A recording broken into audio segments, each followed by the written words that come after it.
Le léopard interdit.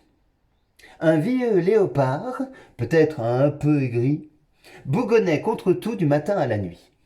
Voyant son territoire qu'il trouvait limité, gueulait contre le lion qui ne donnait pas assez. Pourtant, dans l'isoloir, il avait encensé celui que désormais il piétine sans pitié. Il se plaignait aussi des hyènes, ses voisines, qui riaient, s'éclataient le soir entre copines, buvaient du vin de palme et fumaient des pétards. Pour dire la vérité, il enviait ses couche-tard. Il hurlait sur les pistes contre les antilopes, leur disait de ralentir, les traitait de salopes. Il invoquait sans cesse son droit à les bouffer, criait à la savane son manque de liberté. Prisonnier de lui-même, il ne voyait même pas qu'il pouvait gambader là où d'autres n'osent pas. Pour l'ombre de gazelle, il était un nabab, se dorant la pilule à l'ombre d'un baobab. Mais il croisa la route d'homme au visage pâle, qui vite l'expédièrent aux eaux de Beauval.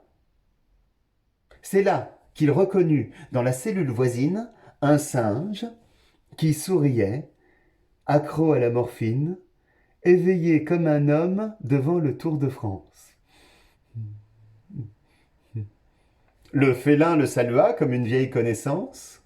« Ah, tu me reconnais !» s'étonna le babouin. « Pourtant, sans déconner, on n'habitait pas loin. Jamais tu n'as daigné prendre de mes nouvelles, même pas un petit bonjour, une allusion au ciel.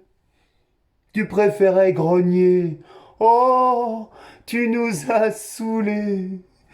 Tes plaintes rugissantes altéraient tes pensées. En accusant les autres de ton déséquilibre, tu en as oublié de vivre en félin libre.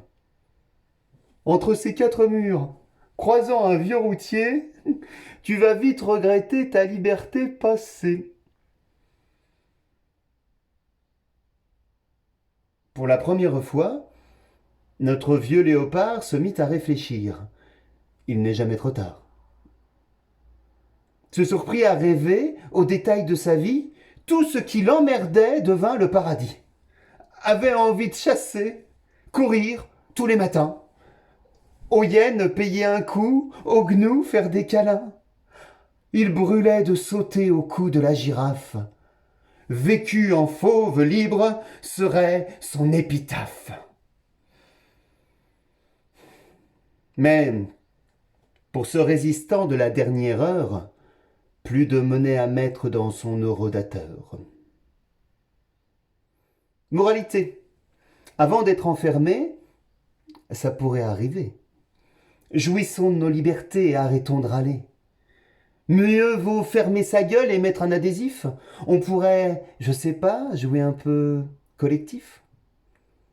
Si tous les gars du monde vous laissent donner la main. C'est vrai, je suis candide. Mais ça ferait tellement de bien.